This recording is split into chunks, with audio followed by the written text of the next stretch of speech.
Good evening, all. Hopefully, you can hear me. Everything's saying that it's working, so it should be working. Welcome in. Good to see you all. Good evening to Base Truther, to Wooter, Space Saga, to Monster AV, SC Kingdom, 65 Jukester, Zavath, Calco, to Indivesta. Welcome in. Viper Leo, Chief Paranoid, Wooter, Kenjiro. Good to see you all. Hope you're doing okay. I'm hoping that you're not picking up too much background noise, although I know there is a little. Once again, it's warm here, so I'm just gonna pop very quickly some very quiet background of music on. I think, because holy cow, it's warm in the UK. It's chosen the week that I'm moving to get really warm, so I'm just gonna pop some of this stuff up and hopefully that'll fix some. We'll put some stuff in the background. Let me know if it gets too much. Hearing nothing, Chief Paranoid. That's good news. Yeah. So welcome in. It's been a little while since I've streamed, and there's a whole bunch of reasons for that. Okay. You are aware of many of them. The reality at the moment, and I'm just going to launch into this. Raygun, hello, buddy. Zavath, good to see you. Here's the reality.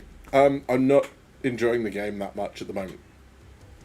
Now, over the last week, that has changed. And I've done a bunch of Battaglia missions. What did we do on the weekend?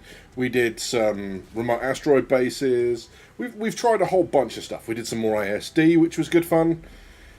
So I'm getting back into it again. But the reality for me, and I'm sure for many of you, and the reality of 4.8 as a whole, 4.9, sorry, as a whole, is it's not been great. And do you know what? It's okay to say that. It's not been great, and unfortunately 4.10 doesn't look like it's shaping up to be much better. I think the game is more stable, but what they're trying to add in terms of instancing, in terms of Siege of Orison, if you've seen the SC stream from Wednesday, it wasn't particularly great. So they're limited to 4 players at the moment, which is definitely not what Siege of Orison was intended. You can tell from the size of it, those 3 platforms, whilst it's achievable with 4 players, it takes hours. So they're obviously intending to and they've said as much, to get the player numbers up a little. So there is that. Luna, welcome in. Del Kenobi, good to see you, buddy. So there we go. That's what's going on with 4.10 at the moment. They did a test on Saturday. I was going to, and then I didn't. Couple of other things came up, but 4.10 slated for release this week. Still some problem with the instancing. Although the instance servers seem to start off very well, they suffer the same degradation as 4.9, or as the live servers. So, stuff degrading over time, becoming less responsive, lower FPS, bigger interaction lag, all of that sort of stuff. So there we go. Hey, Notorious, good to see you. So there we are. That's what's going on at the moment. And as for me, like I said, not enjoying it that much. Now, there is going to be a little bit of disruption for now and into the future. So I just want to talk about that, just while a couple more people come in, because it's important you guys know, all right? There haven't been any videos for a while, and there has not been a consistent live streaming. That is circumstances entirely within my control, but it has nothing to do with streaming. I am so chuffed, and some of you guys heard it last time we talked. Hey, Hasselbones, hey, Widget. I'm moving house on Friday. So what you can't see just out of shot is boxes and crap everywhere, and I've been binning stuff. So anytime that needs to take precedence, right? The good news is when I move in on Friday, I'm moving down to the West Country in the UK, much closer to family. It's going to be a much better setup. Big old hobby cave. Which is going to be awesome. Looking forward to that too. The thing is that, obviously all that is taking precedence. I'm getting in on Friday. The internet is being installed on Saturday, because why not? And then from there on, then it's for everything else to figure out. Problem is, on Sunday, I'm coming straight back up here because I'm still going to work on the South Coast. Still doing the same job. Still training Coast Guards how to save people. I'll be working up here for 2 weeks, and what the Coast Guard are going to do is they're going to pay me to come up here.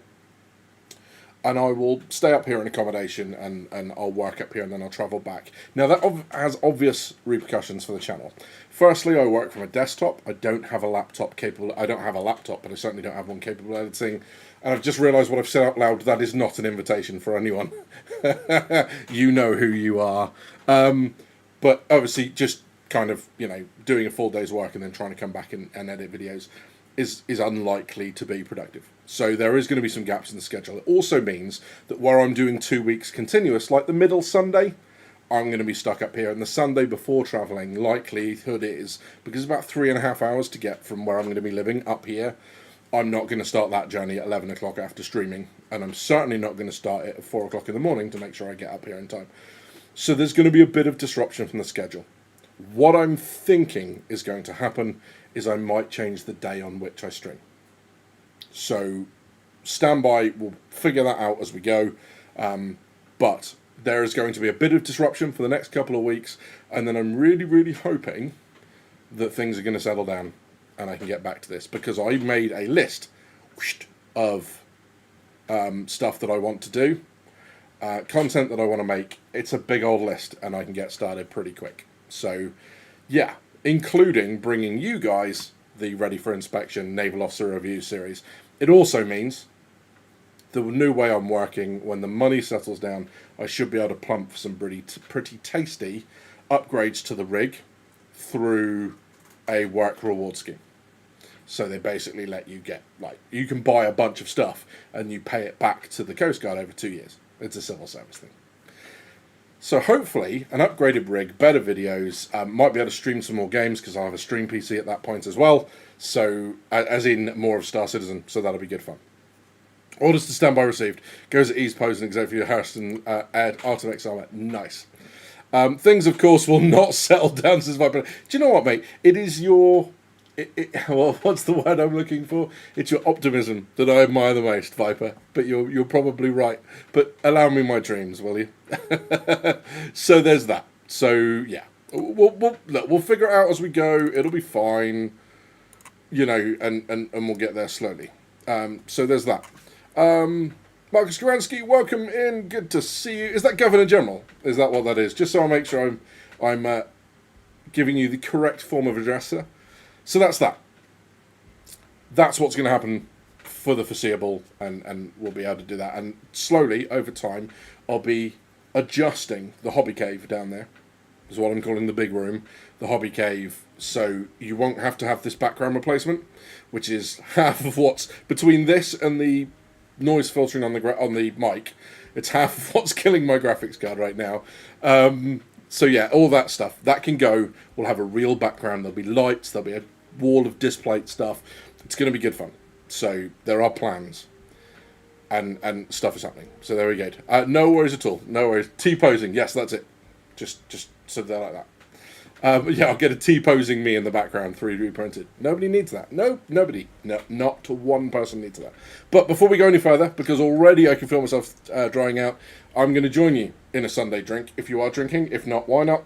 It's going to be a Stowford Press. I need this to knock myself out, because sleep is hard to come by right now. Despite all the packing, I'm thinking about what I need to pack the following day. So it's a little bit frantic, and I've just dropped my phone on the floor. So whatever. So... there we go. Cheers all. Happy Sunday, and I hope your Star Citizen woes are not as rough as I have had for some people. So, cheers.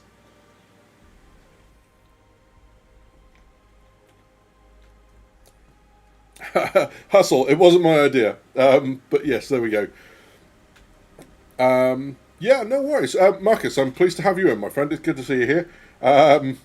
But yes, we're not talking Starc CItizen. For those that don't know, I hate the stuff. Absolutely not. So no, we're not looking at subscriber flare. You can all go away. But there we go. Okay, so we've got that out of the way. 4.9, not in a great state. That's going to be a surprise to no one who's played the game over the last couple of months. 4.10, game looks more stable. Instancing, not so much. So we'll have to wait for 4.11, 4.10 to get fixed. And I kind of lost my crap a little bit on Discord, because some of the subscriber flare that they've added in terms of, yeah, this Starc CItizen stuff, they're selling it for August. but it won't be out in August. It's delayed.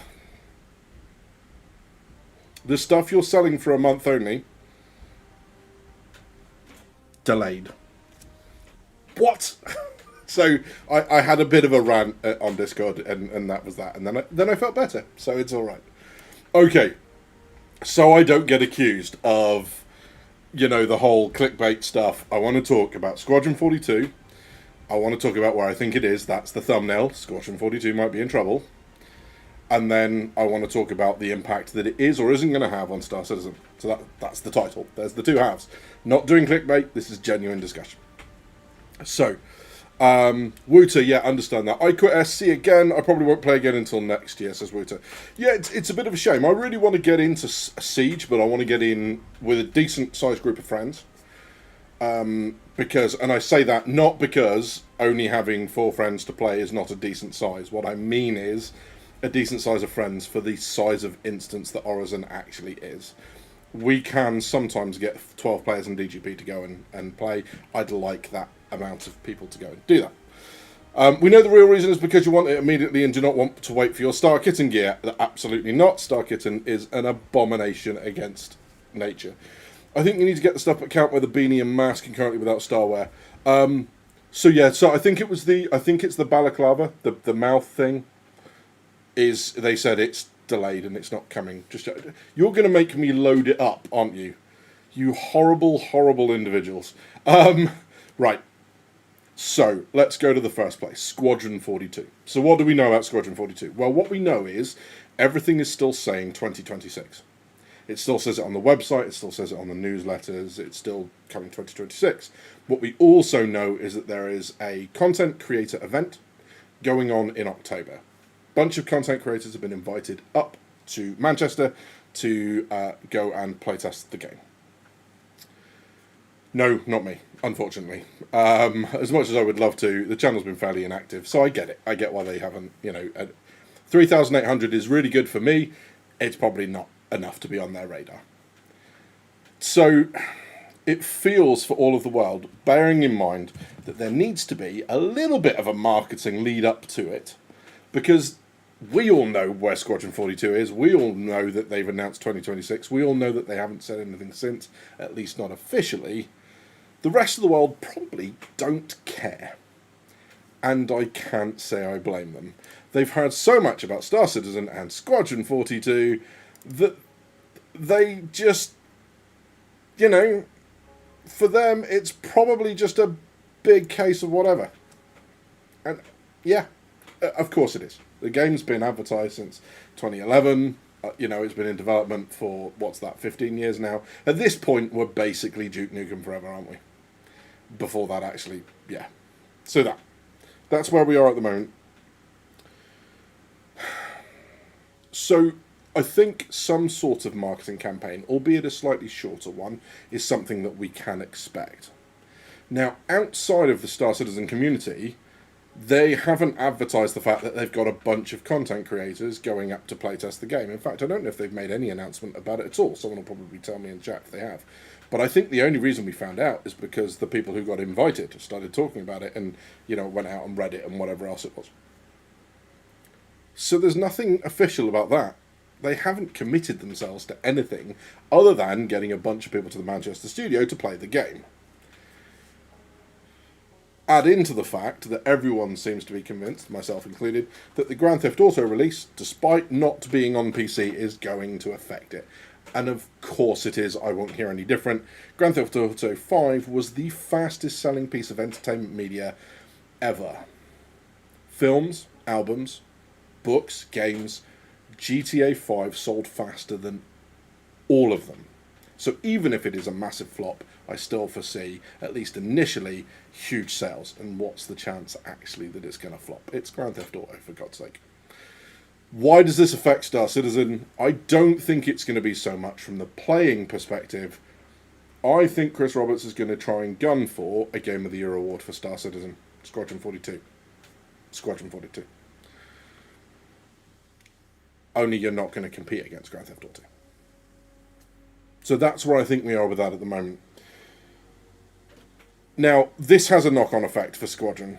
for Star Citizen, right? Because at the moment we know that the majority of the CIG devs are working on Squadron. It's just math, right? Most of the developers are over on that. That's where most of the work is going to get done. And you don't have to play the game for very long to figure out that that's what's going on. Right, I'm just going to catch up with comments because there we go. The patch schedule is broken at the most, says Raygun. Yep, for those that aren't in the know, 4.10 basically got brought forward to August because instancing got kicked out of 4.9. So it should have been 4.9 in July and then 4.10 in September. They didn't. They basically went, okay, we'll have one every month. 4.9 July, 4.10 August, 4.11 in September, so that we can get instancing in, and it doesn't seem to be there yet. So that's where we are. Not going to lie, says AV, only been playing a little every few weeks, and honestly, it's much better to deal with as a side occasional game rather than trying to play it seriously. Absolutely that. Yeah. Reason I decided not to play SC is the massive desync issues. The freight elevator's constantly being broken and basically just getting tired of bug workarounds all the time. Exactly, and we're going to come on to bug workarounds in a little bit. Fair point at Hasselbones. I went ahead and picked up the 10-year Dragonfly because reasons, and may get the Balaclava at a later date. Fair enough, that works. Have they ever said the event is to play the game? I believe they said be the first to experience the game. I mean, yes, they might, you're right, they might end up just watching it. But I'm really hoping that not. Right, I'm hoping that they'll actually get to try it. I don't have the... If anyone's got a link to the announcement, fling it to me in Discord and we'll have a look. The email that people got. But I'm not saying you're wrong. I got the impression very heavily that it meant play. When they said they would never finish my Carrack and intro exploration, I gave up. Yeah, I'm really sorry to hear that, mate. That's a bit rubbish. But, yes, I can see why people at the moment are going, eh. I think they'll play the first demo. What, you reckon the intro sequence that we all got to see at CitizenCon 2024?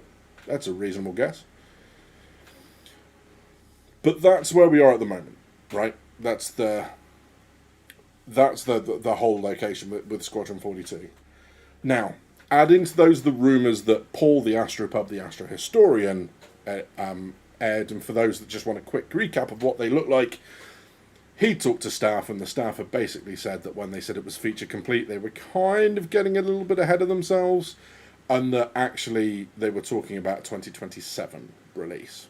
So yet another delay. We don't know. That's not confirmed.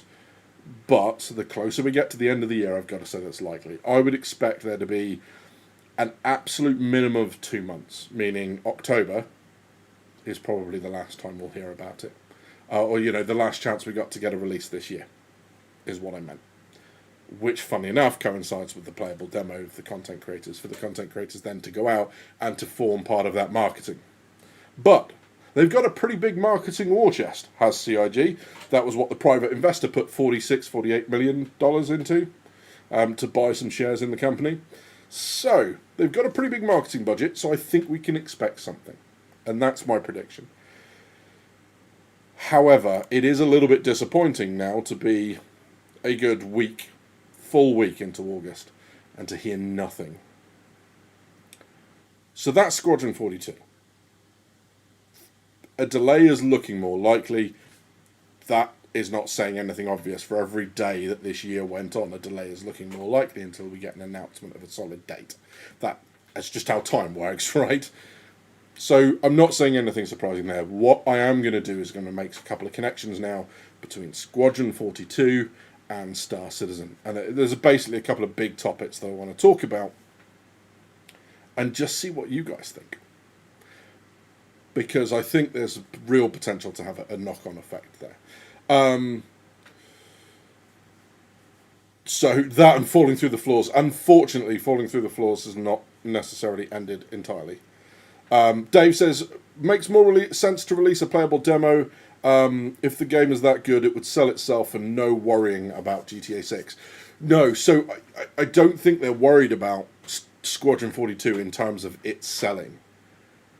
This is Chris's magnum opus, right? This is his masterpiece, right? And and he wants it, I think, to get every accolade it could, and Game of the Year is obviously something you would gun for when you've put this much time into it, when you have a company with a funding model like CIG, when they're talking about Star Citizen being permanent, being an evergreen product that they just add to. They've already said there's going to be no Star Citizen 2 or Star Citizen Redux or anything like that remastered. It's just going to be Star Citizen. It will continually evolve until it dies. Right? And that's that. So I don't think it's unreasonable then to say he wants probably to gun for that sort of a thing. So yeah. And when you put that up against GTA 6, there's no way it competes. GTA has just a far broader appeal. GTA 5 was a phenomenal product. Its success was staggering. Even if you didn't like it, even if you didn't play it, you just can't argue with the figures, right? The amount of money it's made, the amount of copies it's sold, that. So I think that's where GTA and Squadron butts heads. Not from selling the game. I think there's enough of us that don't play consoles that, are just going to wait for GTA to hit PC. But yeah, Squadron 42 will say all it needs is a sick promo, and we all know CIG are elite at cutting a sick promo. Yes, even when the promo is better than the product. But yeah. Yeah, it's going to be very hard to... the people are already talking about there are companies shutting down for the day or the week when GTA 6 goes live. No one's doing that for Squadron 42. No one. Hey, Lowguns, good to see you, my friend. Welcome in, buddy. I played GTA 5 single player all the way through 3 times. Nice. So, yeah. Here's where Squadron 42 is going to affect Star Citizen. And the first and the most obvious one, other than its success being an indicator of what Star Citizen will look like, more on that later, is drawing new players into the Star Citizen community. Because it's obvious, right, that people who play the game all the way through and actually complete it and enjoy it, because it is a single player, because it is one of those things, I'm sure there's different ways to complete things, but it's still a single player, and I don't think anyone is expecting it. It's not an open world in the same sense as, say, Cyberpunk is. It's going to have limited replayability. So people who want to continue getting their Starship fix are going to look, understandably, to Star Citizen to fill that void. And, yeah, we all know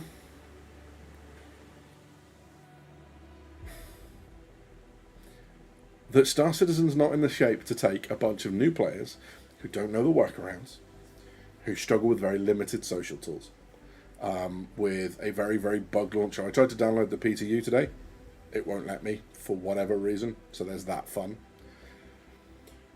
And the problem with that, I think, is that, and this is another reason why I think Squadron's in trouble, is only in the last month or so did Star Citizen reach out to everyone and go, hey, social tools. What do you guys think? What do we need in the game for people that play it? If this is releasing it, if Squadron 42 is releasing in 2026, excuse my language, earmuffs for the kids, that's a bit fucking late. Changed my mind, right? To start now canvassing people for what's going into social tools. And what I think might have happened, although I have no evidence for this, it's just one of those things that follows on. If Squadron 42 is running late, if you are still having to plough manpower in it to try and hit a 2026 release, it means you're not going to release the devs across to Star Citizen to start those social tools that you probably were hoping to do in time for Squadron's launch. And that, to me, is a fairly strong indicator, because you'd at least hope that you'd have a friend list that showed everyone on the shard that you're on, so you can go and select someone from the list, because it doesn't do that. The chat, the in-game voice, there are a lot of broken systems. The party system is so incredibly broken, losing party markers, not being able to see people in your friends list. So much of this needs fixing to perform as a basic multiplayer social product. We all know the workarounds. We all know how to get around it. If you bring new players into that, they are going to take one look at that experience, understandably say bleep that, and go and do something else with their lives. And that's not a stretch. Do you know what I mean? So yes, I'm gonna catch up with what you guys have said. So Marcus Kerensky says, question for you all who know more than I. Squadron 42 several chapters. Kinjiro's got it exactly right. There are at least 2 follow-up chapters. So the first one is Squadron 42. The second one is Behind Enemy Lines, I believe was the name that they peddled years and years and years ago, although that might well have changed. But yes, there are going to be 3 episodes to it, effectively. Yeah, it's just a shame that Squadron 42 couldn't drop before GTA. It's also that at the moment CIG only has a player base of 6 million player accounts, and it's obvious Squadron 42 would draw in new players. But if they finish the single player game, would they like broken PU? Exactly that. Yeah. And hey, Edison, they're going to be disappointed at what they find in the PU. Correct. Chris Roberts is totally bouncing as soon as Squadron 42 releases. Releases and the PU shuts down servers in 2028. Again, I admire your optimism. Yeah, don't think that's happening, but I get you. So, yeah. To be fair, they've shown that they get the PU running pretty decently when they focus on it. The era stability, if you look at the end of last year, beginning of this, it was in a really good place. Hathor worked sporadically. Stormbreaker worked less often than it didn't. But a lot of the other kind of multi-things that we do, ASD, all that sort of stuff, actually work pretty damn well. And the stability was there for a while, so they can get to there. We had a conversation about this last time. The problem with stability is when you bring in stuff that's going to game break, like dynamic server meshing, like, you know, changes to ships when we get full Maelstrom implementation, when we get more engineering put in, those things are also going to break the game. And then people will be, well, I thought it was going to be stable. It's like, yeah, but these are fundamental systems that are going to break things. That's just how it works, right? You can't bring in systems that underpin everything without breaking them when it's already a live product. So people just need to brace themselves for that sort of stuff, because that's going to happen, right? This isn't a case of if it is or it isn't. It's just a case of how many times it's going to happen. And again, that's going to piss new players coming from Squadron 42 into Star Citizen off a lot. It might be a really good time to be a guide when Squadron 42 releases, because a lot of people are going to need to know all the workarounds that you and I are familiar with. They're not going to be. They're going to need some help. And there's going to be a lot of pissed off people in the game.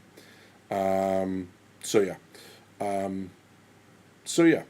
Drawing in new players with the game in the current state must be a real worry to them. Bare minimum for me would be Functional Hathor, Stormbreaker, ASD, Vandal Tech, and Rockcracker. Yeah, Rockcracker's been, touch wood, fairly damn reliable, and it's a really good event. I actually like Rockcracker quite a bit.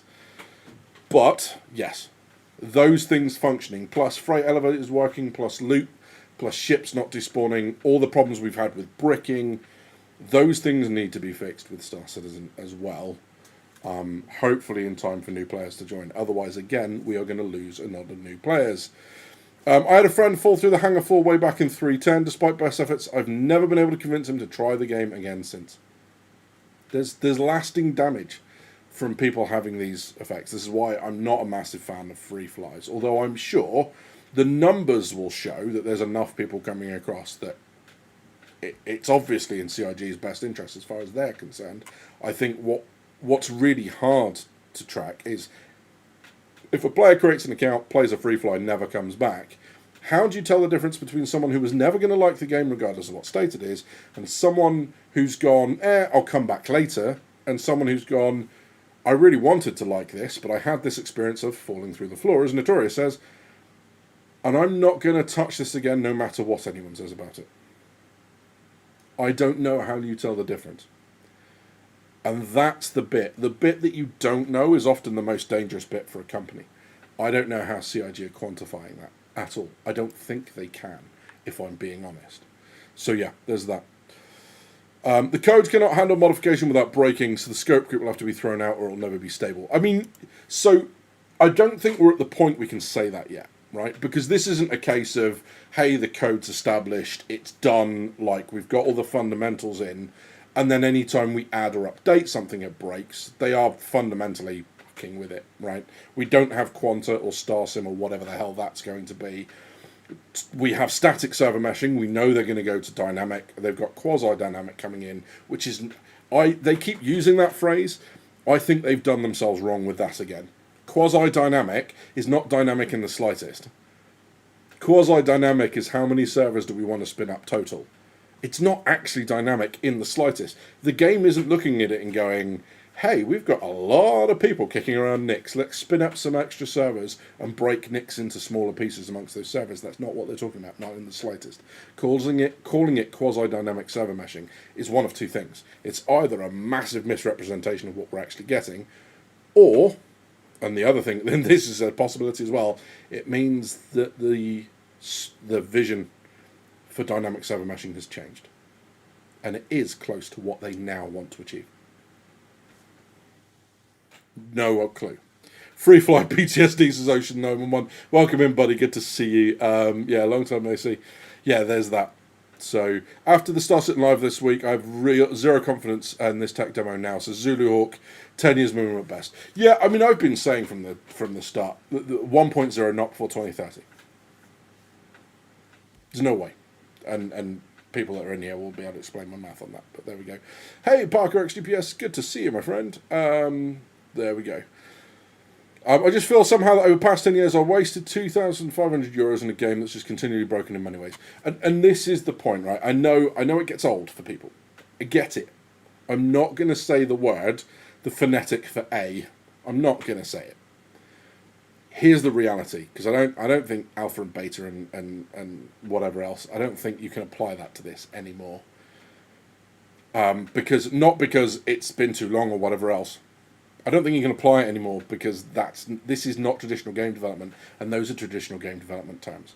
There are fundamental things in the code that are not yet present, not yet built on. Even stuff that is in the code is not ready to go yet. It's partially implemented or it's not working as intended. Transit system, freight elevators, the server meshing, the star sim that's going to drive the economy, apparently. You know, Maelstrom, ship armor, all that sort of stuff. There's no way. If they think they've got scanning and that sort of stuff where they wanted it, no, they don't. They're nowhere near it yet. It doesn't work. Just the fact that for a game about space and that has some of the most exquisitely detailed spaceships in any game ever, the starships, the spaceships, are not the main characters. That's a problem. That's a real problem. There's something very, very wrong with that image. Anyway, that's where we go. Hey, Jay Grizz, I don't think most people mind things coming in broken as long as CIG keeps fixing what is broken. Yeah, exactly that. And that's the question, is at what point do they stop fixing what's broken and just get everything in? Because if they fix everything, as we saw with the Year of Stability, they fixed a fair amount of things, and now they're starting to add, we had Transit Refactor and that sort of stuff coming at the beginning of this year, and shit's broken again. And everyone's losing their mind. So, at some point, I think they need to focus on just getting stuff in. And I know this is a complete reversal to what we said when they did Year of Stability. The problem is what we didn't know when they announced Year of Stability and when we had that great experience. We had that great experience up until it didn't. It wasn't a great experience. And people lost their minds. And I don't know how many times people are going to be able to do that. Great experience. Everything goes to crap. Great experience, everything goes to crap. So let's polish everything that we've got, and now we're going to bring in dynamic server meshing and break everything all over again. And then we're going to fix that, and everything's going to be great. And then we're going to bring in the updated mission system, and all the missions won't work, and you won't get the rewards, and the markers won't work, and it kills the star map. And we're going to fix all that and get that it. And then we're going to bring in Star Sim.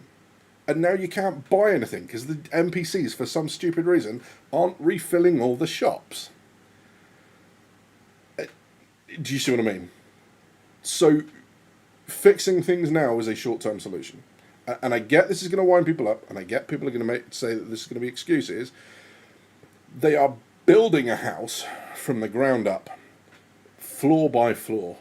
And as they're building the ground floor, everyone's like, well, to live in this, we need to clean this up now.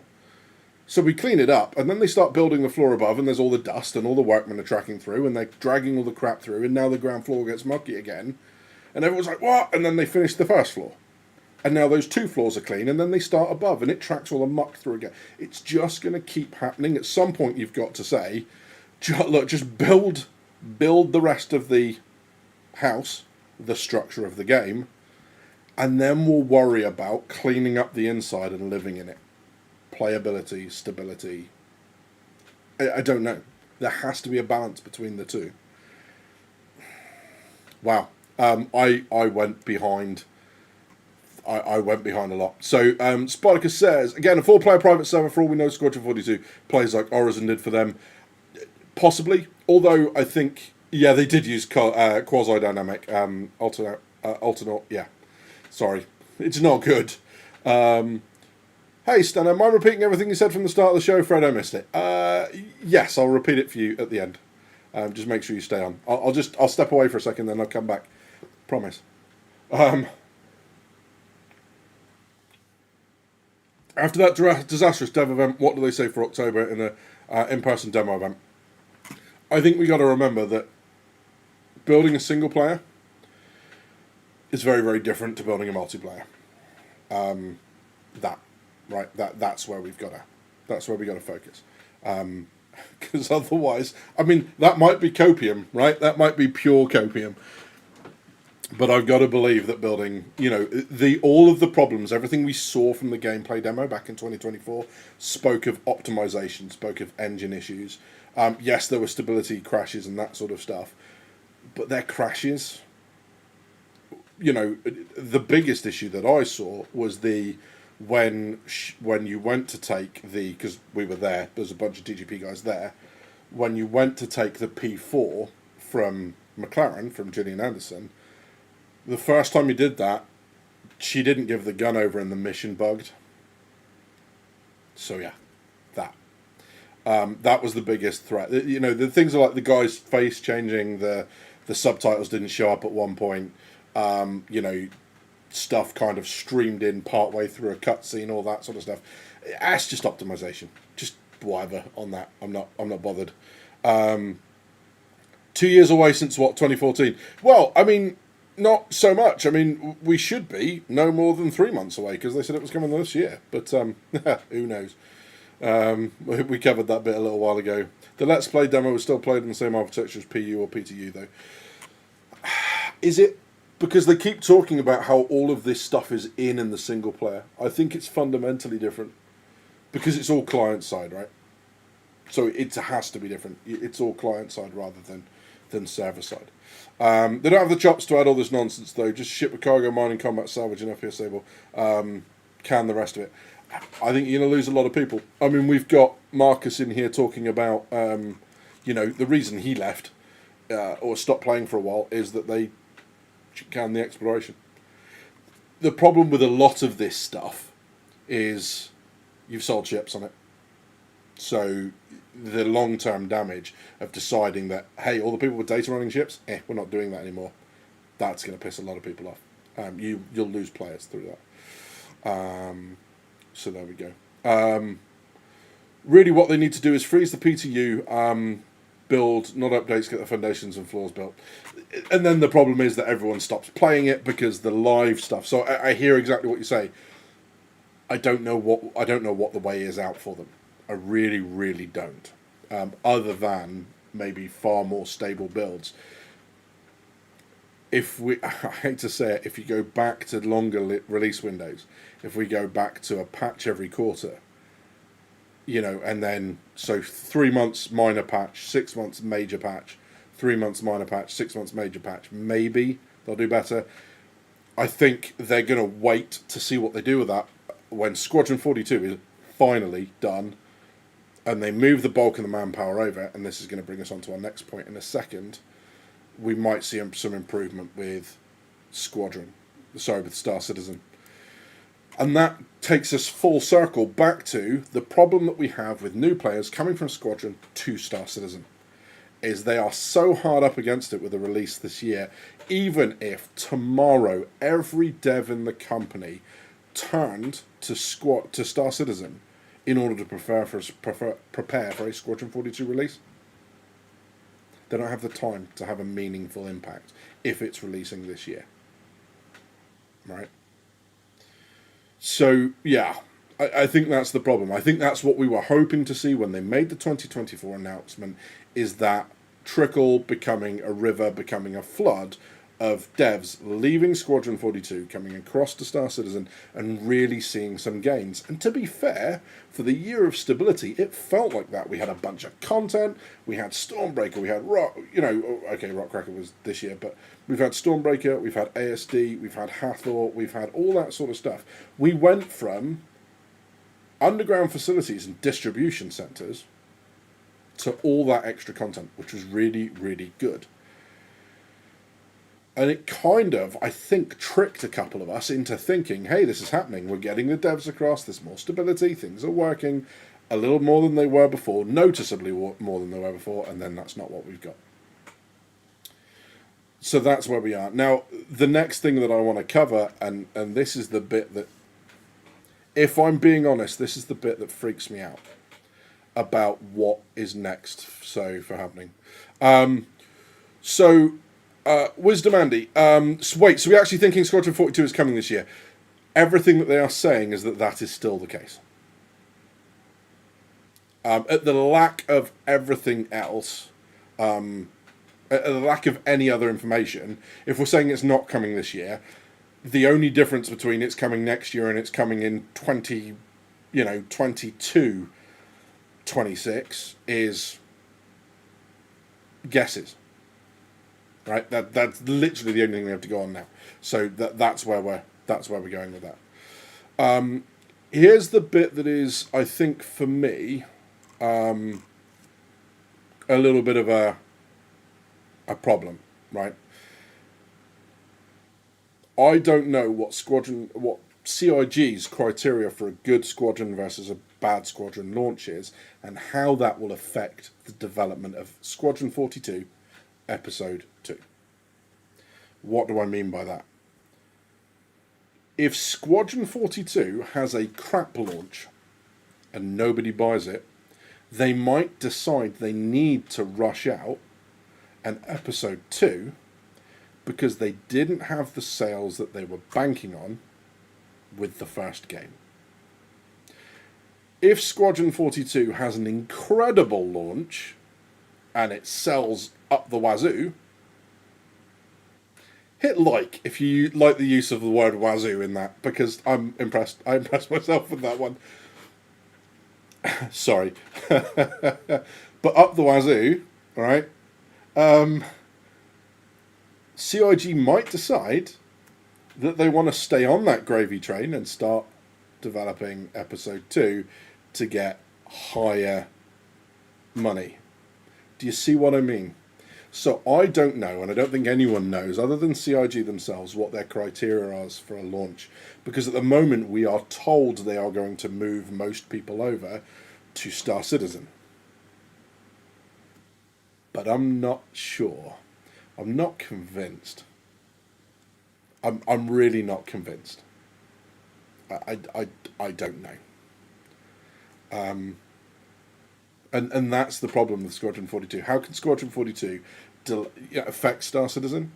It can have a launch that means that the second one is developed quicker for whatever reason, which means we don't get the mass influx of devs from Squadron 42 into Star Citizen that we're expecting, and Squadron Star Citizen progress continues at the pace that we've experienced for the last few years, which is not a lot.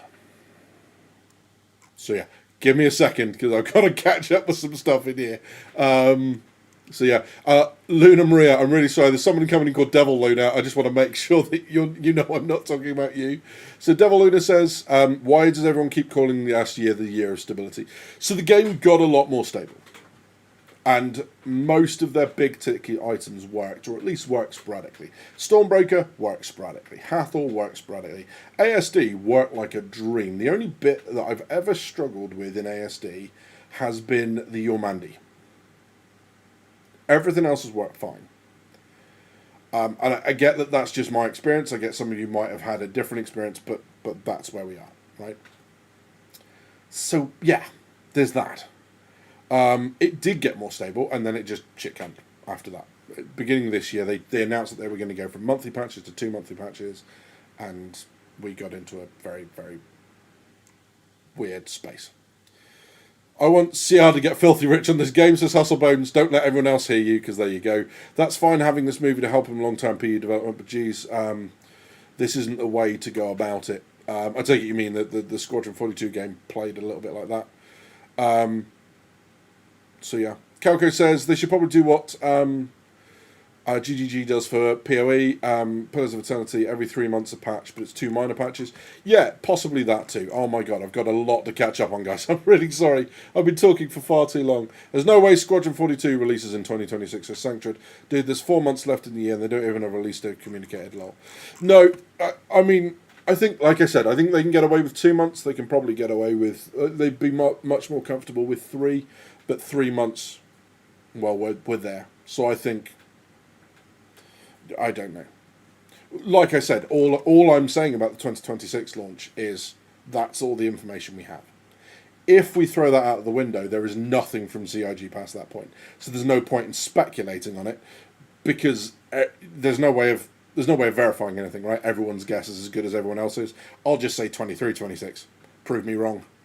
Do you see what I mean? So at that point you're just spiraling into, I can't even back this up with anything.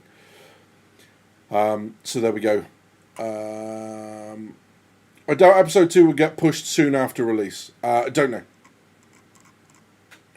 All I'm saying is that money does strange things to companies, right? That's my concern with Squadron 42, is they said people were going to come over, but it's not happened.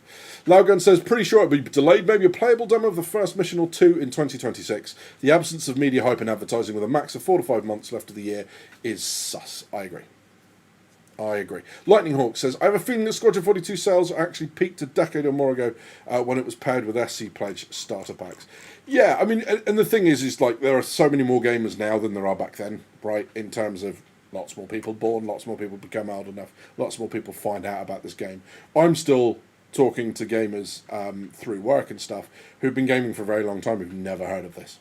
So, there's definitely the ability to expand. And also I think the other thing is with Star Citizen is there's been so much bad press about it and everything else. And sure, Squadron 42 is part of the delay train, but no one's played it yet. So there's always that possibility that going into that, it's going to attract more players. It runs on rails. It's 40 to 45 hour single player campaign, or so they've said. People might be a little bit more keen to get into that. Moving the dev team over to PU as fast as possible is my hopes and dreams of this game. Agreed, Wisdom Andy there, hoping that. They're banking on ship sales, and it's only Squadron 42 being unreleased that's keeping the lights on the PU. The thing's going to crash Ashes of Creation stuff. I mean, possibly. Everything's possible, right? But, yeah. I mean, I don't know how Squadron 42 is being unreleased is keeping the lights on, because it's not, right?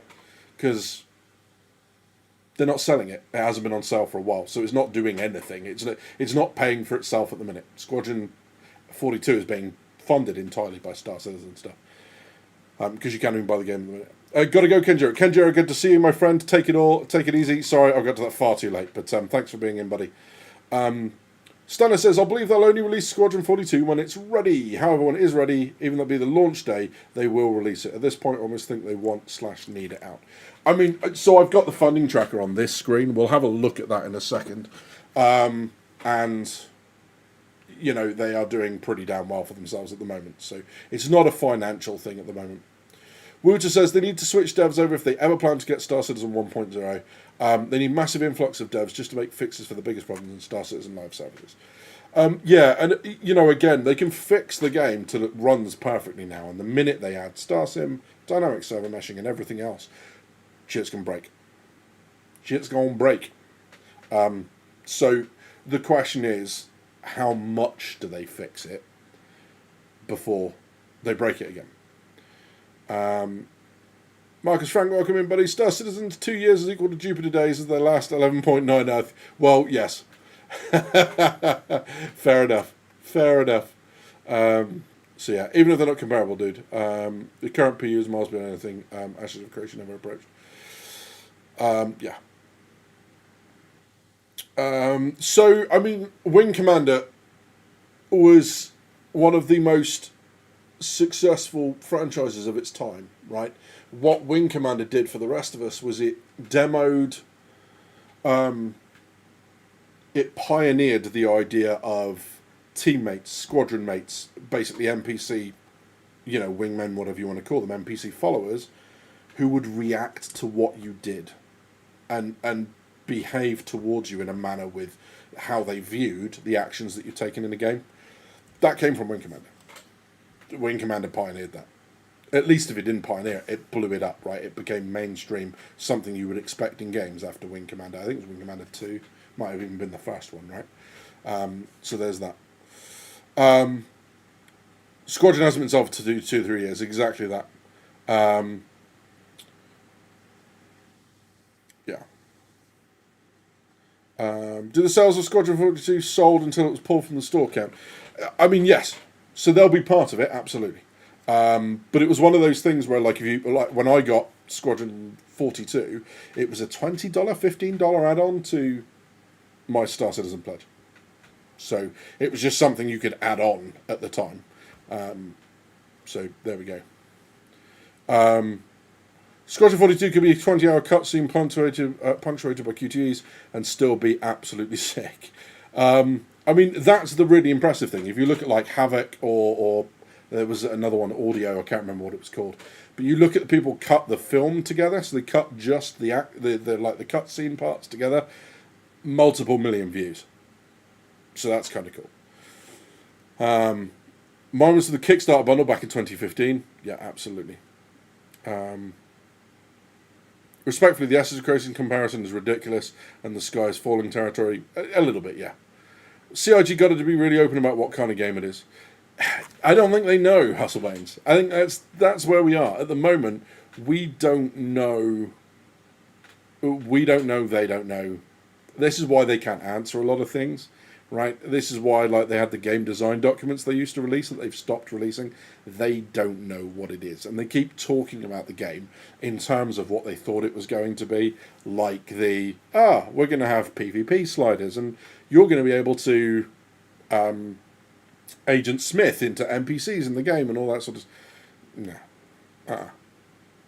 right. So there's that. Yeah. So as long as gamers understand the type of game they're buying, then there won't be outrage over the cutscenes. Plus, the cast is amazing, and everyone loves Cavill. It's an interesting thing to sit through. I mean, as someone who I don't really enjoy watching games get played by other people. I watch Tarkov because I'm crap at it, so I watch other people play it because I don't have to deal with how shit I am at Tarkov. But yeah, I play a Bushwookie and I still die a lot. But with Star Citizen, and with Squadron 42, I was riveted watching that gameplay at Sitcon, and that's not just because it's at Sitcom, right? I mean, I enjoyed watching the other demos they had. Like the weather demo where they had to run down to the ship, and there was lightning strikes, and it got all wet and windy, and then they took off, and the smaller ship got hammered by the lightning, and that was all right. I mean, it's good to see the tech on display, but I'm not interested in the gameplay or anything at that point. I'd rather get my hands on it myself. It's like, all right, it's a demo. Squadron 42 was completely different. I was riveted from the start. I've watched it through a couple of times since. And it's kind of I think it's gonna be good fun. I think it's probably one of the last game series that's gonna be released as that run on rails system. I think now games, the really successful games you look at since it's been fixed, Cyberpunk, that here's a world, do the missions in the order that you want to do them. There's a bunch of side quests, do them or not. There's a bunch of ways to approach things. There's backstories. There's infinite replayability of this world we created. And all we had to do was animate some different text options. And then there was a couple of really cool places in Phantom Liberty where you took, you'd end up back in the same place, but the missions were vastly different as you went through them. So you choose a branching path, you'd end up back in the same place with different objectives, but the missions were vastly different. Whether you sided with Songbird or whether you sided with Reed, for example. Sorry for those that haven't played Cyberpunk. You now know how Phantom Liberty goes. But yeah, so that sort of stuff, I think that's probably where games are going more now. But I do think this is going to be, I think it's going to be pretty good. If they can get the optimization and the stability in, I think Squadron's really going to grab people. I think they're going to enjoy it. So there we go. Wing Commander 5 Prophecy was amazing, says Marcus. Nice, glad you enjoyed it. They know for sure 100% the game is done. They knew years ago from all the cutscenes they filmed. My Squadron 42 package was part of my $45 Aurora MR starter package. Nice. There we go. Badgers, we can all agree Star Citizen's marketing team is world class. Do you honestly believe they would leave money on the table with a 2 or 3 month hype campaign? I don't know if it's money on the table. I guess I don't know how it becomes money on the table. Happy to be told otherwise. So yeah.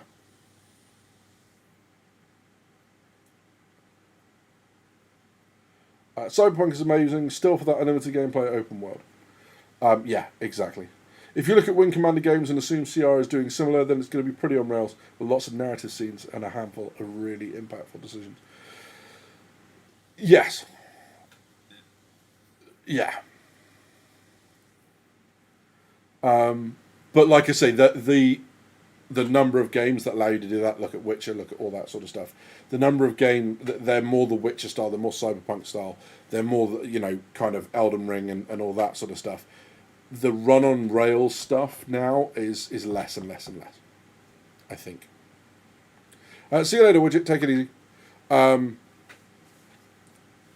So yeah.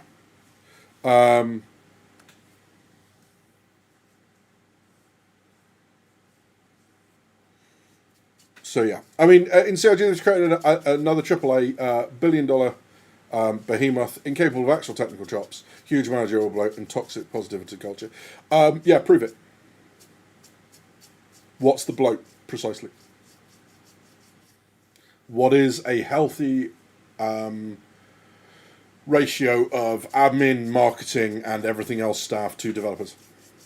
And how do we know that that's healthy? How have we determined that? Because what it is, Spartacus, and I'm not picking out necessarily, is when you see this, you hear a lot of these buzzwords, and they're just parroted, right? Because I'm sure I've read comments that are almost exactly like that again. So another AAA billion-dollar behemoth. I mean, $1 billion of what though? Do you see what I mean? I don't think Hello Games is a good example of people releasing games right. Just saying. The only reason Hello Games didn't collapse after they released, what's it called, No Man's Sky, is because they didn't move on to something else. Had they moved on to something else, Hello Games would have collapsed. It was the players were down in the low thousands for a good 12 to 24 months. They've stuck with it and they fixed it. So if Hello Games is that kind of ratio, but again, what it doesn't do, what it doesn't show is we've said managerial bloat. So what was the ratio of admin staff to devs?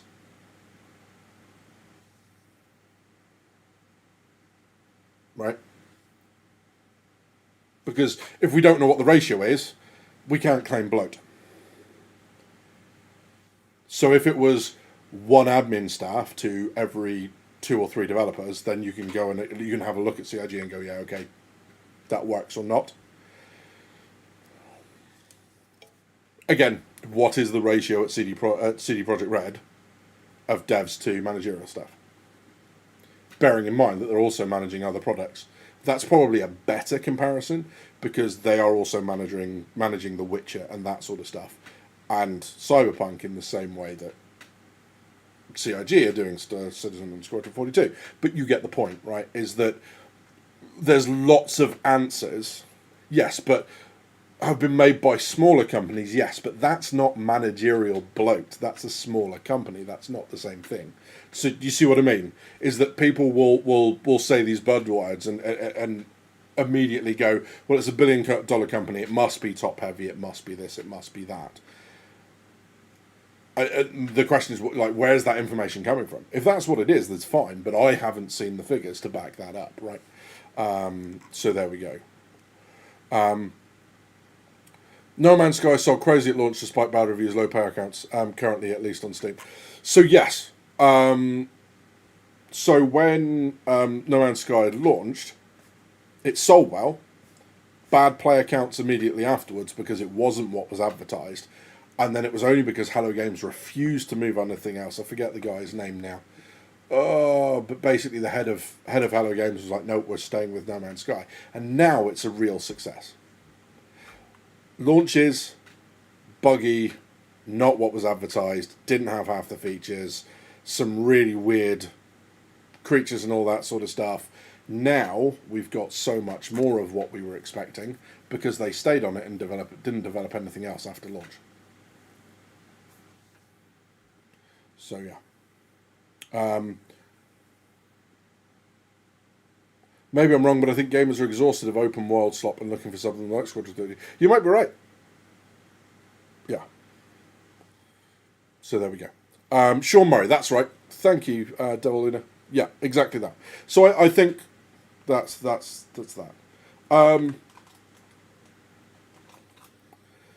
So there's two of the three things that we've covered, right? We've talked about how Squadron 42 can affect Star Citizen. Number one, that the transition of players, new players, from Squadron 42 to Star Citizen looks at the moment like it's going to be very, very fraught because Star Citizen is just not in a place where it can support that. Doesn't have the absolute basics. Social tools and basic functioning systems. And most players, especially if Squadron 42 is a polished experience, most players are going to take one look at Star Citizen and go, what the f*** is this? And leave. And they should be trying to avoid that, right? The other part of that is what is going to be CIG's criteria to try and rush through Episode 2, if at all. The other thing is, the third thing that I wanted to talk about is how Squadron 42 performs as a game by itself. Not sales-wise, I'm talking graphical fidelity, I'm talking engaging gameplay. I mean, 40, I think they said somewhere, I can't remember what it is, 30, 40 hours, 45 hours of single player. Someone will tell me in chat. The bit with that is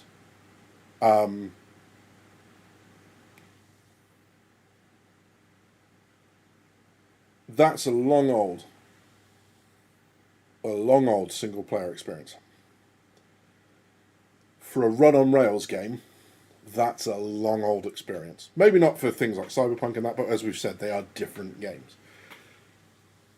How many players buy it versus how many complete it? Because that's probably going to be your best measure of how exciting the story was, how stable the game was, and most importantly, how engaging the gameplay was. If it performs well, there will be the silver bullet for a lot of people to go, CIG can release a really, really good game. Because they've just done it. Look at that. Right? So, that would be that. If Squadron 42 doesn't do well, if the gameplay's not great, if it's problematic in any way, people will take that as an indication of what Star Citizen will be. Right? Because people will look at it and go, yeah, Squadron 42 isn't that great, but it's so much better than Star Citizen is. Because at least it's polished, at least it's stable, it's just not that fun to play, or whatever the argument is, right? It's really fun to play, it's really not stable, and we don't have stability in the PU anyway. So there would be no reason then to believe that the PU can be made stable if you can't make a single player game stable. So you see what I mean? What happens with Squadron 42 at launch is going to inform everyone who's not already part of the Star Citizen community, who's not been following along, who's not been keeping abreast of stuff. That is going to inform them far more than the, what are we at now? 15 years of content, videos that CIG made, that all the content creators made, that all the streamers have done. It will have more of an impact than all of that. And that's where things start to get problematic as well. So yeah, and that's why I wanted to have a chat about this, because I know it sounds all doom and gloom. Like I said, if Squadron 42, 2 years of polish for God's sake, if Squadron 42 comes out looking pretty good, then maybe, just maybe, it'll turn a decent spotlight onto Star Citizen, and hopefully in the meantime they'll get some social stores in, they'll fix some of the core underlying problems with things like ships being bricked, insurance claims, everything else that goes with that, the freight elevators, the mission system, the instancing, server stability. Which is all to say, it sounds like another delay would actually be sensible. Not for Squadron 42, but for Star Citizen. A few more months of polish for Star Citizen would help Squadron 42 with that conversion between the two. How much of that 40 hours is dialogue? Good question, well asked. Wing Commander, I think, had quite a high completion rate. Yeah, Wing Commander and all that sort of stuff was exceptionally popular back in the day. Savant 989, hello buddy. Paris Steam, about 33% of game players don't even play the game. Well, yeah, that. Everyone always looking at worst case scenario, and that's fine, but also look at best case, reality probably in the middle. Absolutely hassle. And like I say, it doesn't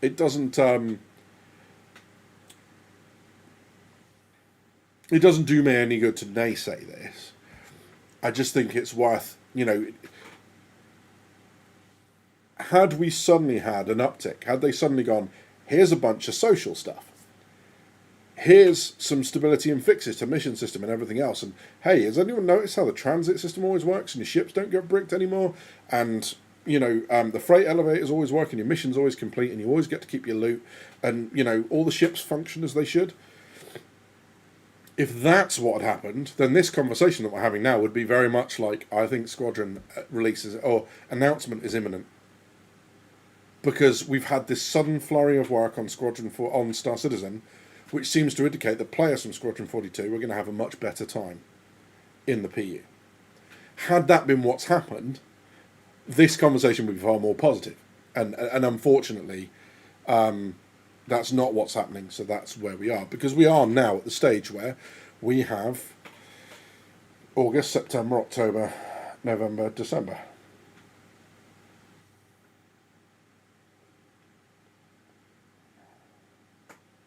We're halfway through that month. They're not playtesting till that month. I don't know. More of a test or marketing or what? Possibly. I think it would be an interesting way to market the game. I think it would be an interesting way to promo the game. If you get all of the biggest creators, Ollie, I know he's working for them now, but you get Ollie, you get Spaced, you get Morph, you get Board, you get all the big creators from the game, and you get them to play. And then when you release it, you get a chop together of, so how did you find the game? Like on-camera reviews and stuff. That it's a huge amount of promo material for no money whatsoever. So maybe that's what it is. Maybe it's just a playtest. I don't know. Good question. I'm hoping it's the last step before they start releasing dates. Whether 42 is a masterpiece or a flop, it's inconsequential next to whether the leadership of CRG and their investors are actually passionate about the PU, and indications are they are not. I don't think that's true. What indications? So yeah. I mean, them not being passionate about the PE would be them pulling their money out, and they didn't. They've had 2 options now to withdraw the money that they've invested, and both times they've released public statements. They are confident in the direction of the game, and they're not removing their money. So I think that's the opposite. So yeah, you can't polish a turd. You can roll it in glitter. So there you go. Nobody wanted to know that, but you do now. So there. I'll be honest. Having had the insanity that comes out of Mark Hamill these days, I'm not hyped about 42. But look. I get it.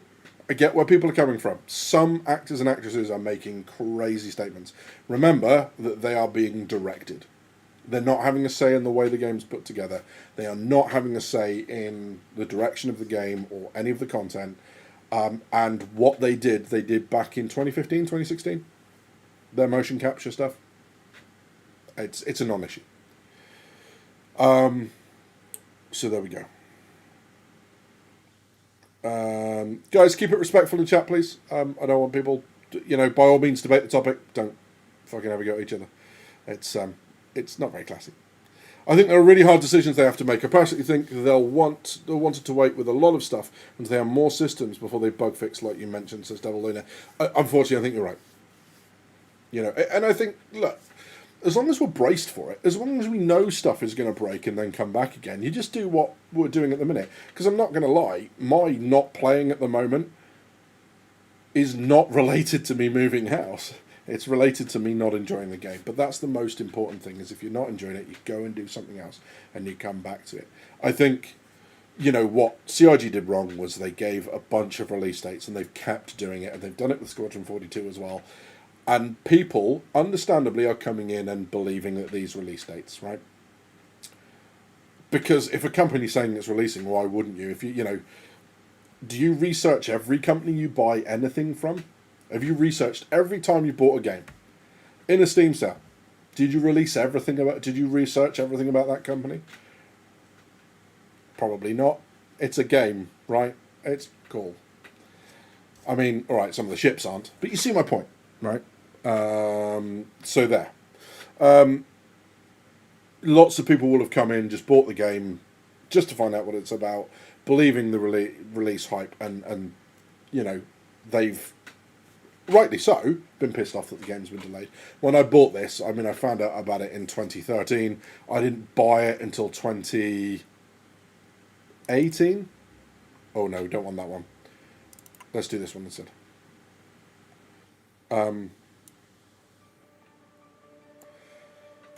So, yeah, when I bought it, found out about it in 2013, backed it in 2017, didn't expect it to release. Basically, it got to the point where you could fly stuff. I bought the Connie Taurus, as was the Connie Andromeda at that point, but you got the Andromeda, but I bought the Taurus. I bought it because I wasn't sure the game was going to make it, and I wanted that experience of flying the Taurus around before the game flopped. And it's not. It's still going. It's going much better than what it had before. So, but as for a release date, that's why I'm here. Because when this thing releases, I don't know how this works anymore. I'm not entirely sure. So, yeah, we'll see. How does the content creation work? I don't think I'm good enough at the game to just go to merely gameplay, right? So, yeah, we'll see. So, yeah. They actually doubled down on their investment. Yeah, exactly that. Considering that the Japanese can polish a dirt ball, you can polish a turd. It will still be a turd, but you can polish it. Yeah, that. Exactly. So yeah, at least Badger gets a free troll engagement credit. There's that. Hey Ray, good to see you, my friend. There we go. Wait, you bought it in 2013, you're OG. Oh, no, Hustle. So I found it in 2013. I discovered it in 2013, right? That was when I first found out what this thing was. I think it was the gameplay. I think it was the old trailer. Do you know what? We'll put it on the other screen to give you guys a break from my face. It's well worth a look at. So I'll just pop it on the screen while we're...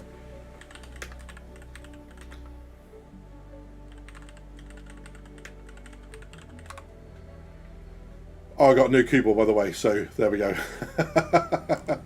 That's what all the clacking is in the background. Sorry about that. Give me a second. Right, let's kill this. And then I'm really sorry, because this is probably going to go poorly. I'm going to have an ad or something play in the background. Oh, there we go. No, we didn't. Hey! Okay. Pop the volume up a little bit. Let's change where we are. Where are we? Here we go. So I found this, right? This is from whenever it was. It's been uploaded and re-uploaded so many times that the date on it's probably not reliable. But this was from the original Kickstarter. And if you're noticing the music, yes, it's from Battleship with Liam Neeson and all that sort of stuff. You'll hear some of this music in it. So there we go. Yeah. 2012 checking in, so Shinobi. Hello, buddy. Good to see you. Yeah, so there's that. I booked it. I bought the game. I backed it back in 2017. Because at that point there was nothing to play, so I was just like, oh, this looks really interesting. I'm not giving them any of my money until there's something that I can get out of it, and I can use. So there we go. This is an old video. So, remember the engine can't be upgraded. Like, the graphics in the Lumberyard engine can't go anywhere. This is what it looked like when it started out. I think they're doing alright on the graphics. I think they're doing okay.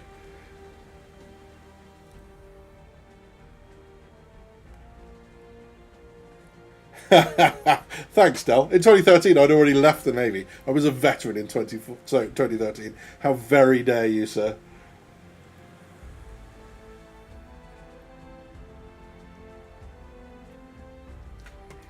And if you'll notice, from the gameplay demo, some of this is in it.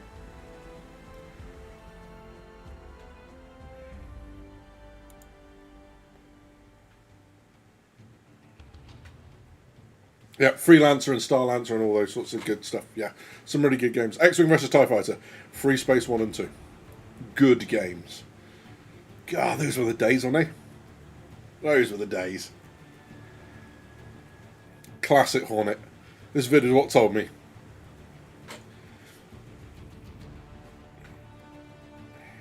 Yeah, Mark 1.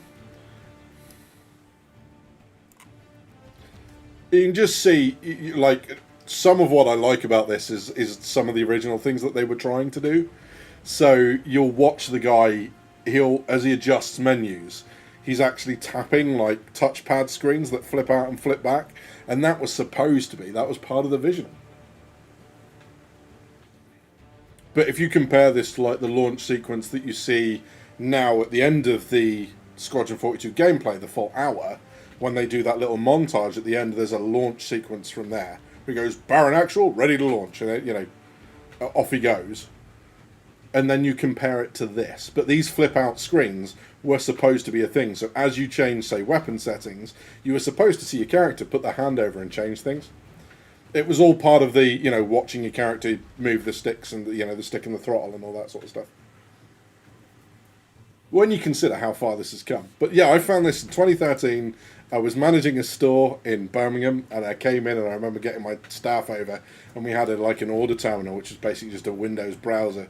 So I pulled this up and made them sit there and watch the whole thing. It's incredible, like this. So yeah, touching bits, and there you go.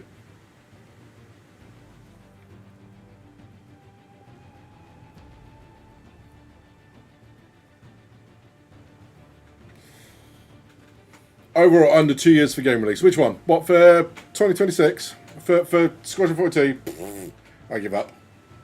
The problem is I jinxed Squadron 42, because I said at the beginning of this year, the end of last year, when you're doing the year look ahead sort of video, I said I thought it was coming in 2026. So it's all my fault, basically.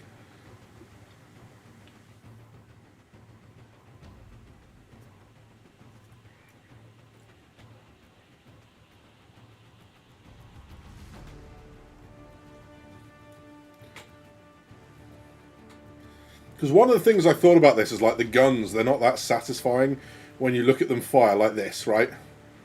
It's like lightsaber, detachable lightsabers. They look Chad. It looks so much better now. But yeah. We're no closer to the date, all those closer, yeah, that. I'm really hoping I was going, but yeah, not so much. They can delay it as long as as many times as they like. It's the lack of sock eating. You're not kidding. You're not kidding.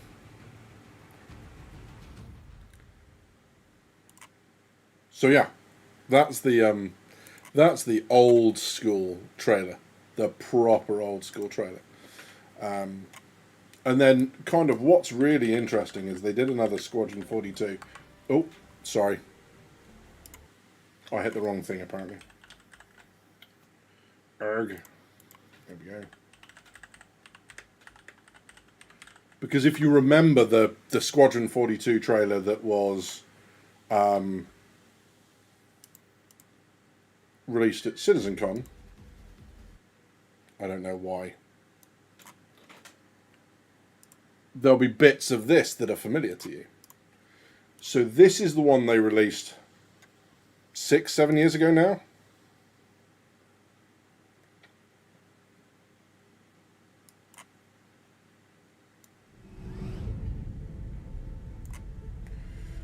So same but different.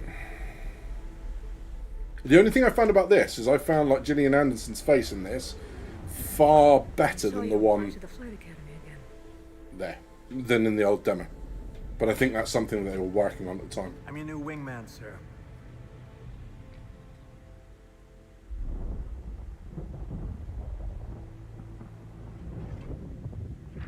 The coil. Local scum use it for cover to launch attacks. No, as long as the I don't think that's true.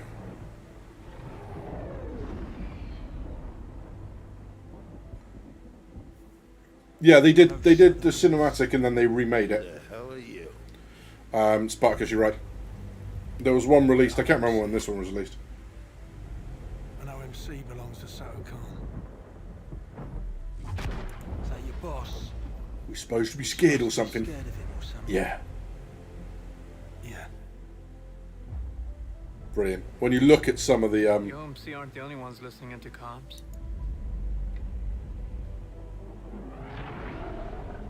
and then you compare this with what we saw in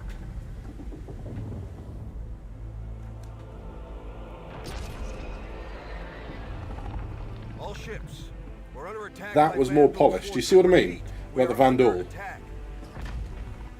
And that's why I think that a lot of that is what's being updated. Especially with like the ship movement and stuff, it felt very much like they were like roller coaster trains running around a track rather than ships in flight. So yeah.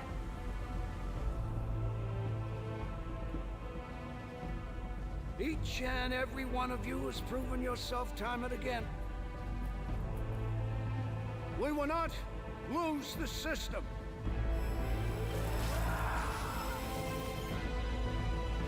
We will not fall back.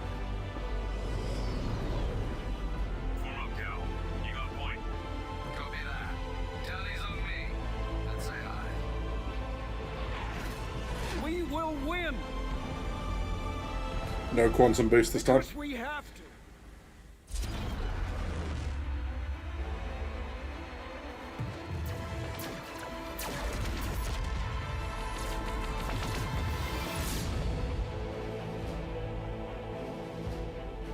So yeah. There you go. So yeah, there's that.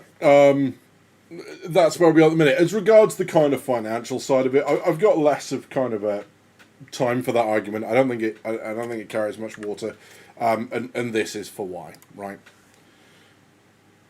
So you look now at where we are with Squadron 42 and you know, people saying, oh, it's all going to be about the money and all the rest of it. They're so far ahead now. We're 104 million. We've still got 4.5 months of this year yet to go. So we're talking here, if you just add these sections up, 9 mil plus 9 mil, 18, plus 12, 30 mil, plus 32, 62 mil.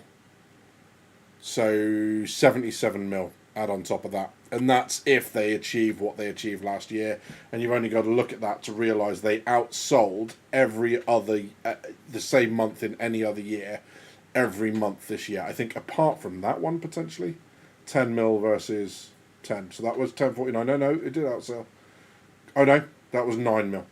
So that's the only time they've fallen behind the previous year's sales was March. So there we go. Hey, Timble, good to see you, buddy. So yeah. Overall, still higher funding total thanks to the Odin. Well, yeah, I mean, that was a crazy month, right? Just a bonkers month. But, you know, so the money's going up. The faith in the project, if you're going to measure faith in a project, you know, I don't go to stuff like Spectrum and that. If you want to go and hear people whinge, you go to Spectrum. It's very rare there's anything positive in there, and if someone does say something positive, it gets jumped on quick, right? So it's like anything, yeah? If you get how many times did you phone your takeaway up to tell them that you had a great takeaway? Offer delivery. Fuck all, right? You just don't do it. If there's something wrong with it, you phone them up and tell them. So Spectrum is the same thing, pretty much. People then look at Spectrum and go, well, every time anyone comments on this game, it's a negative comment. So yes, because the people enjoying it are playing it. They're not on the forums telling people about how much they enjoy playing it. Not as a general rule. So, you know, there's that, basically. So if you want to hear people whinge, you go to the forums. You know, if there was a genuine loss of confidence, people would stop spending money. And they're not. So, yeah, that. So there we go. Best June, July ever too. Yeah, I mean, they're all, like I said, the only thing that doesn't match up is March. All of them are bigger.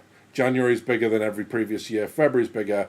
April, May, June, July. We'll see about August. It's got quite a bit to live up to. It's got to get up to 9. They're at barely 1.5 at the minute. So yeah, there's that.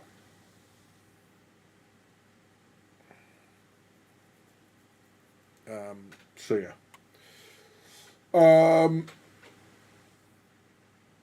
So that's where we are with that. Going through the other stuff, Ship Showdown. Tell me, does anyone actually care anymore?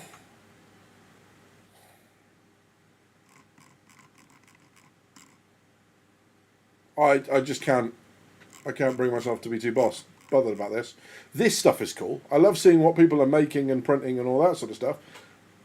That's awesome. But this, it's a skin. You'll be fine. Hey, Furious Ninja. Good to see you, buddy. Welcome in. So there's that roadmap roundup then. There's not a lot to notice in here other than the Battaglia missions, or the mission giver herself, her physical presence in the game has been punted back to whatever it is, PTU or, you know, that. Everything else pretty much got added, but as we said before, instancing and Siege of Origin, those bits are problematic. Because they're not working particularly well. Although, having said that, from PTU, the game itself does seem to be a lot more stable. At least, you know, a little bit. Lots of stuff in the report. Look, I'm not going to go through it. Gamers don't read, right?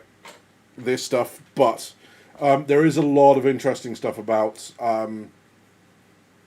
behaviours with the creatures in the game, the Yomandi, the Kopia, and the Valakar, the irradiated Valakar, all that other stuff. So there's that. Yeah. I do think the money is hitting records, primarily because CIG is having more sales. I don't think it's much of an indicator of confidence it is that when CIG sell things, people buy it.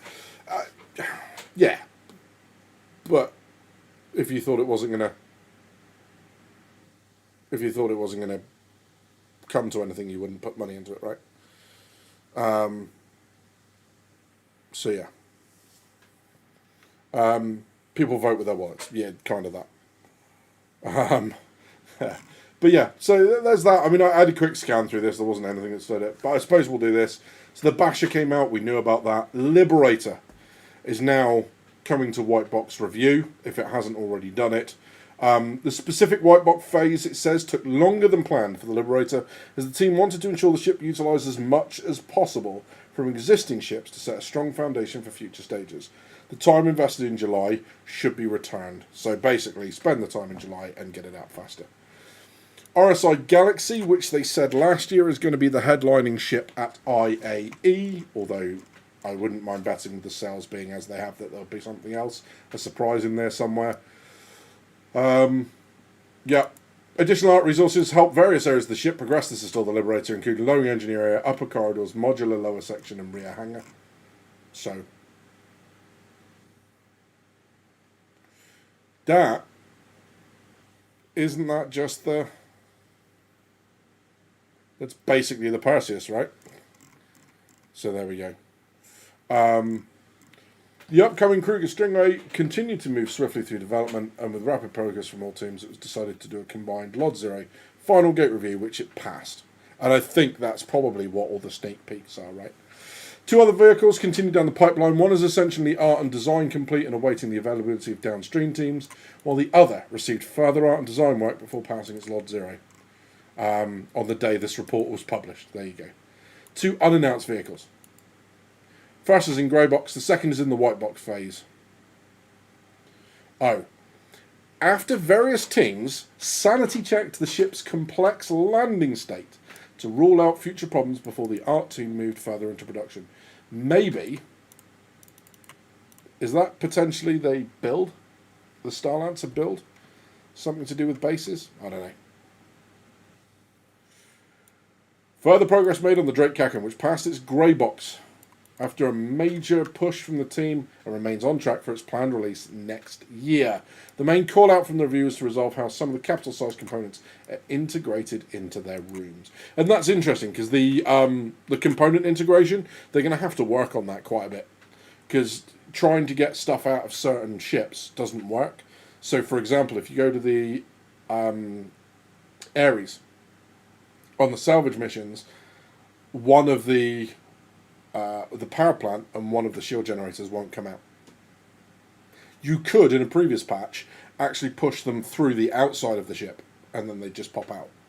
But they won't come out now. They basically get stuck and then go attaching, and then the minute you release them, they go back to their attached state. So yeah, they're going to have to do some of that. And then there's some ships where you can't actually get the components out of the ship. So you go to change them manually, but they don't work. Prowler is a real pain in the ass for that. So there we go. Community stuff, yeah. Economy, great. They're basically setting prices. This has fallen so far, this section, since Tony Z's apparent departure, which is a bit of a pain. Maybe the Forge, the manufacturing planetary extraction ship, possibly. Did they actually fly it and spot check it, unlike the Ironclad? Good question, well asked. Yeah, so Hustlebones, the Galaxy is supposed to be the headliner at IE in November this year. That's what they've said. They've mentioned a new gameplay style coming to the game, possibly hacking or data running. I know hacking's been going for a while, because I think the Legionnaire's basically done, right? It was on one of those, like, ship silhouette things as being released within the next 12 months. But then hacking's never made it out to hack onto people's docking collars. So, yeah, I think the Legionnaire's basically waiting for hacking. So it's a good bet that that might be something, because it's something else they can sell. But we'll see. Yeah, narrative, Siege of Origin, blah, blah, blah, blah, blah. And then the online tech. I'm not going to read through all of that. Half of the stuff in there, they just talk in developer speak. So I'm sat there going,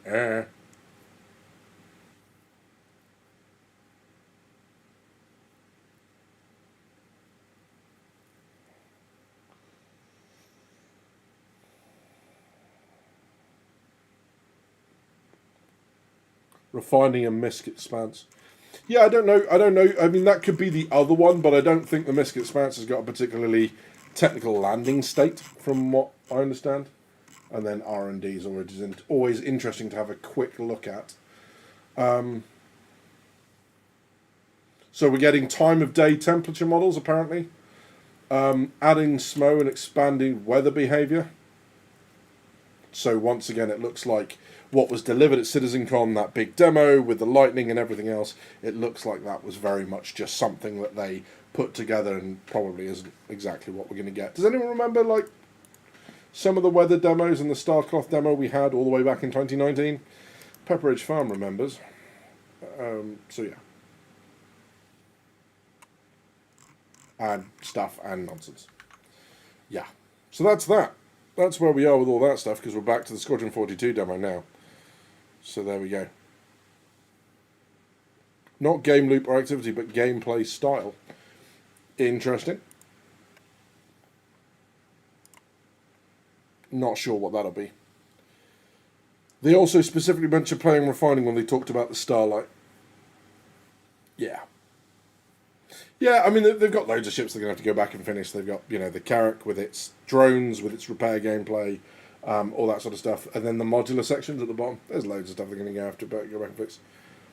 Probably refining and fabrication in steps. Remember, the Ironclad is supposed to have fabs in it. Yeah, and the Clipper's got aircrafting bench as well. And yeah, I think a lot of that, like the ground mining stuff, we talked about ground extraction. Someone mentioned that earlier. There's that stuff that I think is going to come out of at the same time as base building and all that sort of good stuff. Because it just makes sense. So yeah. We're going to pop.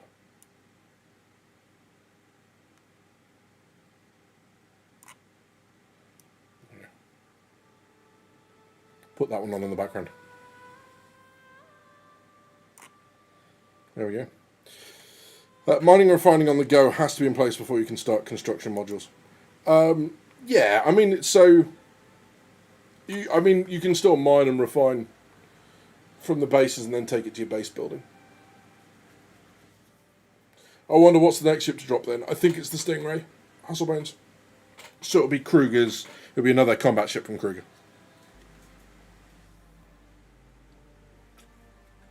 That seems to be where they're going with that. But yeah, so just to finish off that whole conversation then, because we kind of got sidetracked with the reports and stuff. I think it's looking less likely that we're getting Squadron this year. And I don't think that's got anything to do with the Squadron. Although it has, because we haven't had the expected shift of developers from Squadron into Star Citizen. But the delay will not be because of that. The delay will be, if there is one, because they want to get Star Citizen to the place where it can accept new players quite comfortably, rather than dealing with everything else. I think Squadron 42 carries a lot of jeopardy when it comes to how people will view both it and Star Citizen.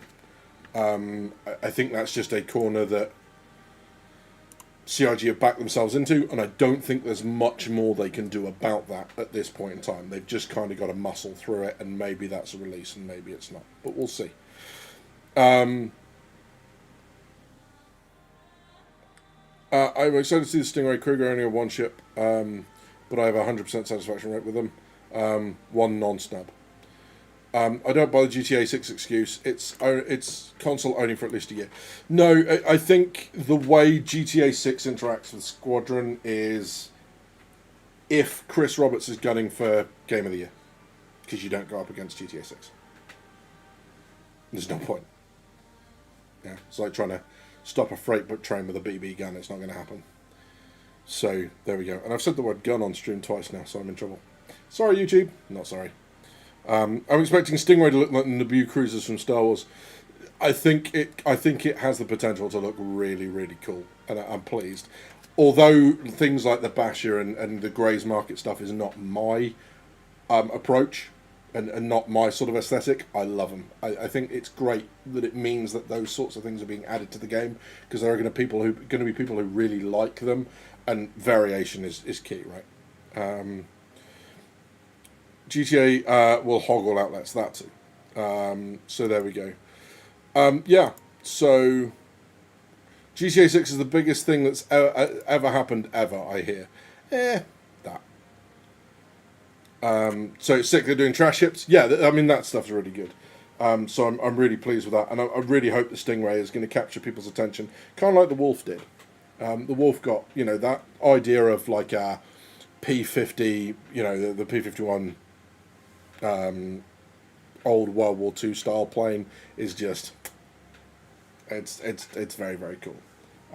Might have both of them. So yeah, so there's that, and then there's the issues with how it performs. There's the issues with what that means for Squadron 42 Episode 2. How quickly is that going to be worked on and brought online in a meaningful way, not just like the pre-production stuff.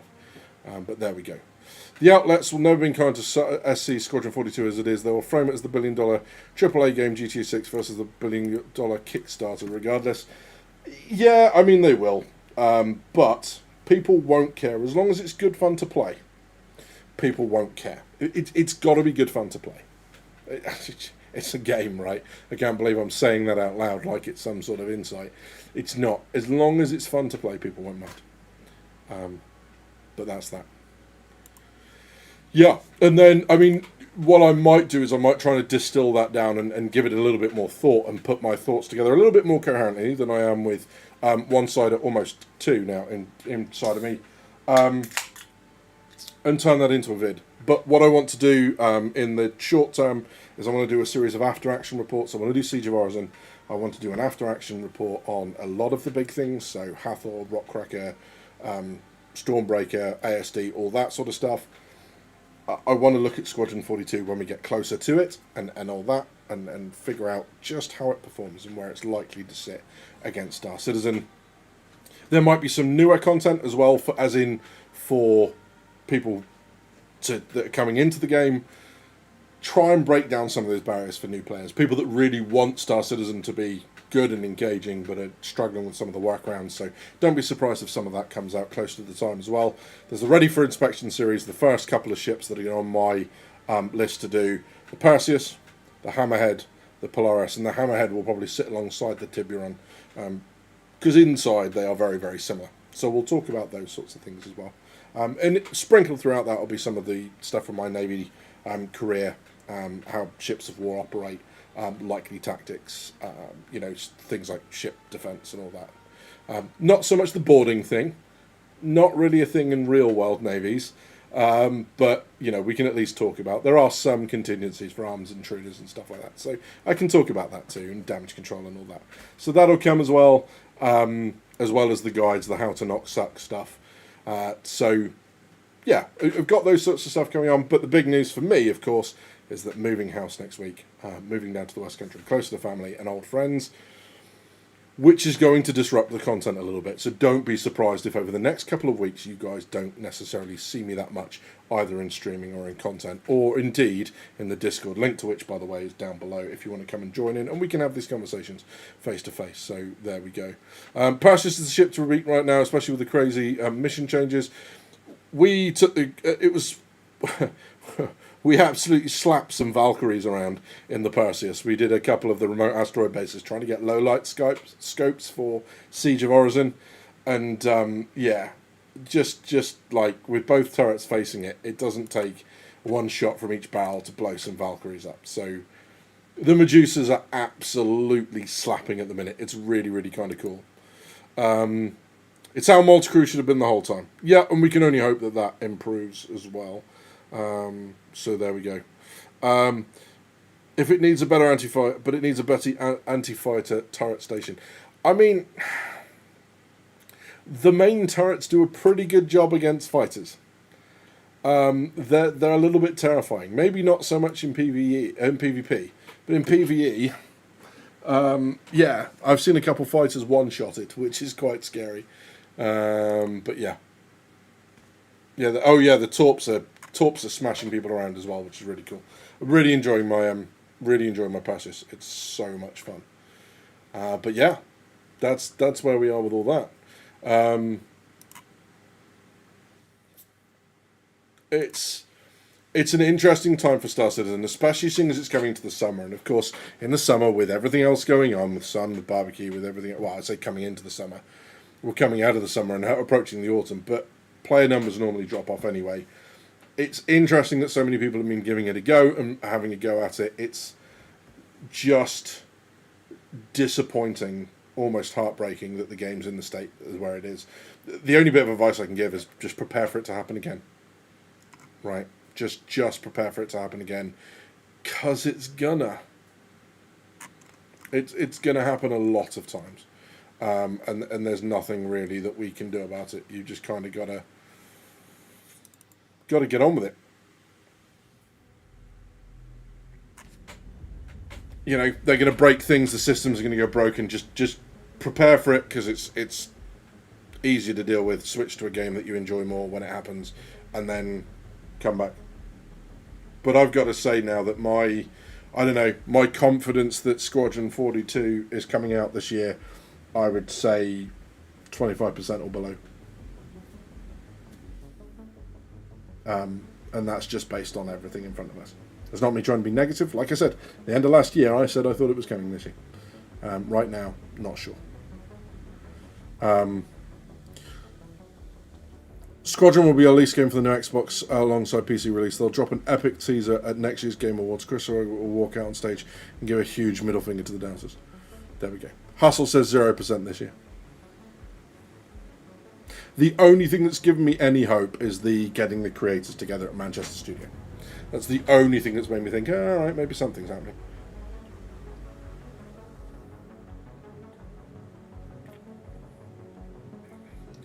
So Hustle, so he mentioned where the 6-month thing came from. So see, I did talk about 6 months marketing campaigns. What he said was that Star Citizen is in a weird place because conventionally you get 6 months notice that a game is going to release, there or thereabouts. I think he was talking more traditionally, right? And then there's the hype for 6 months and then it releases. And I think he's talking about the fact that the game's been around for as long as it has. So there's that. He wasn't necessarily applying that to Squadron 42 is going to get 6 months of marketing.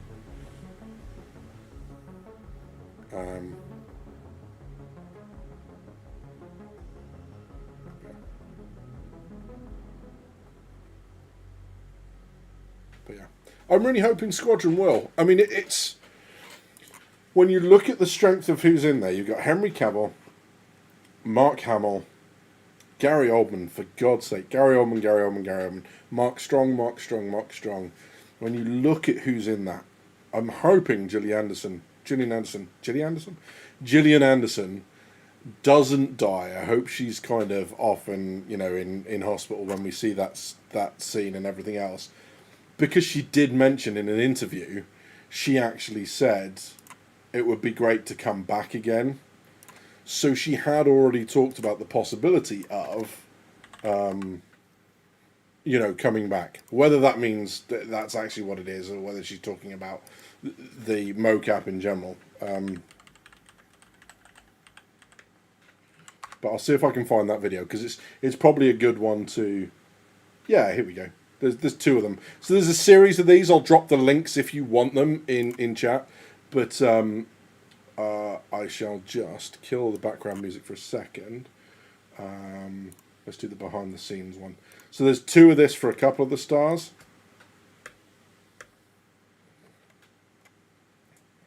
So let's have a look.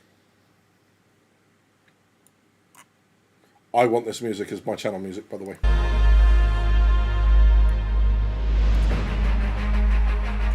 This is back in 2016. There's no hiding anything in those suits. I don't think that I was quite prepared for how exposed you are and walking around. And I was okay because at least mine was black. The only thing to do really at that juncture is just to laugh at yourself, laugh at the situation. Well, it was kind of fun. It was Gillian's last day. She was great, playing Rachel McLaren, the daughter of Admiral Bishop, who's played by Gary Oldman. She was a good sport. We ran around, did all these crazy motion sets with her, and so she was game for everything. It was made extremely friendly and comfortable very, very quickly by the other actors and by the director and the crew. Put your ego at the door and just have fun. That's kind of one of the nice things that we're trying to do here, is work with really good actors and have fun with them and try and get some of their magic into the digital world. Just another day. Incoming. Stay sharp. I look like Sandy the squirrel from SpongeBob. It's just strange to be doing, very, very serious scenes with serious actors when you look like that. Whatever technology was attached to us is picking up every single emotion. It really kind of focuses your mind on that this is a serious situation. You've also got Gary Oldman and Mark Strong. Yeah, we were going through a list of actresses that we thought would be believable as Gary's daughter and a strong person that would be able to lead the ship. Because you have to believe that this person is in command and is confident, all the things that I think Gillian can do really well. Never gets old, does it? Sir. Yetis. So we're going to have Gary on the set and her, but Gary will be at his station and she'll be at her station, but really Gary's on the bridge of the Kugari and Gillian's on the bridge of the Gauntlet. I ordered you to fall back. Can't do that, Admiral. You're dead in the water and we can help you. In our room was the plywood furniture, and on the TV very it was cool, right? already surrounded by the ship as it will look. That is just completely new for me, and I think a lot of people too. It took a lot of kind of explain, oh no, don't you get it? That's what is going on here. And everybody goes, oh my. Her gun handling is much better than like Other us. people don't Yeah, name names. she looked good. I mean, like, hey, you could capture the combat set if you want. Contact! I need some cover now! I think I held a gun on the fall, but when I used to shoot guns on the X-Files, it was a Sig Sauer. It was a proper issue metal heavy gun, and these were pieces of wood stuck together, painted gray. I shot at huge aliens. Initially, I was running around in my suit and shooting to a degree, and then Chris said, hang on a second, let me just show you what these guys do. See, that's actually the size of the creatures, so they're pretty big. Shit, yeah. And this will work on them? Yes. Hey, Melinda. Taking fire! Contact! Contact! Well, I had a huge amount of fun, and it wasn't embarrassing enough to not come back again. It wasn't embarrassing enough to not come back again. Pretty amazing, yeah. Like a dream come true. Gillian Anderson and Space Marines and aliens. And it's fun to have great actors and also people you've sort of seen growing up. They're going to bring the world alive, and I think it'll be an experience that people haven't had in the game before. I think it'll make the world much more immersive. We're about to have company. Here they come. So yeah, and if you go into that, they did one with Gary Oldman, they did one with him, they did one with Mark Hamill, they did one with John Rhys Davies, who's the guy that plays Gimli in Lord of the Rings. There's one with Andy Serkis, who does that. And there are the behind-the-scenes stuff, and they actually do interviews where Sandy sits down and interviews them. And that's what the snippets were of her sat there in the kind of plaid shirt. They're snippets from the interview, but the interview runs much longer. So yeah, well worth looking at. I'm afraid it may only be for a flashback, possibly. Although I am hoping that he will.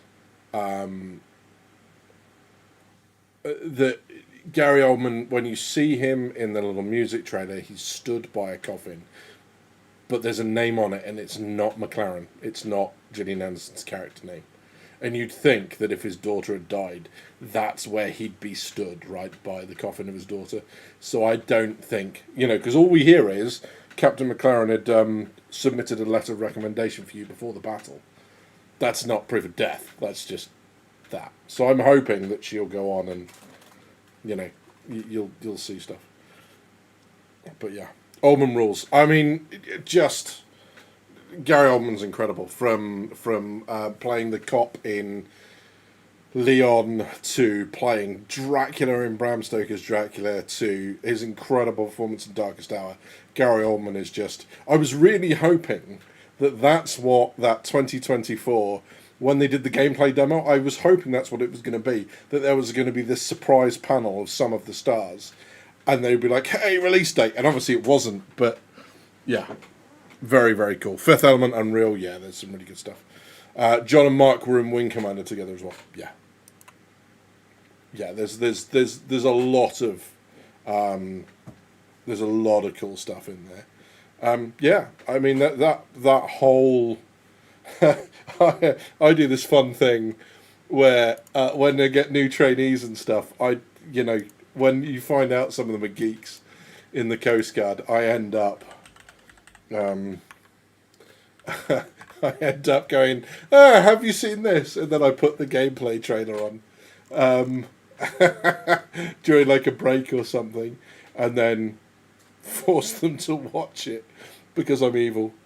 Yeah, I've decided that what I'm going to do for people to pass the training course, they're gonna have to use my referral code. Tell me what their account name is, just to make their account. So if they get into it, I get the. I wouldn't do that. That'd be bad. That'd be bad. So yeah, that's where we are. That's where I think Squadron 42 is at the moment with Star Citizen. I think Siege of Origin, I'm going to give it a go as soon as I'm able to play it. I'm going to play Siege. Of course I am. I'm fully prepared for the fact that it's not going to be incredible until you can get more players in there.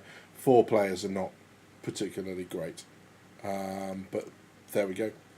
And then we'll see how the main instancing works. So at the moment, you obviously go into Siege of Origin. When you go in, it's a new instance. You fight through it. If you leave halfway through, that's tough. You'll have to come back and go for it.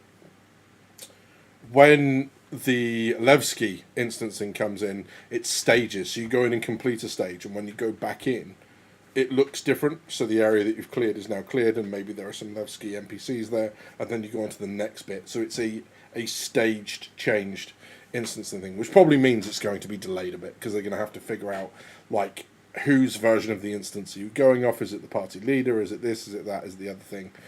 We'll have to figure it out. So yeah.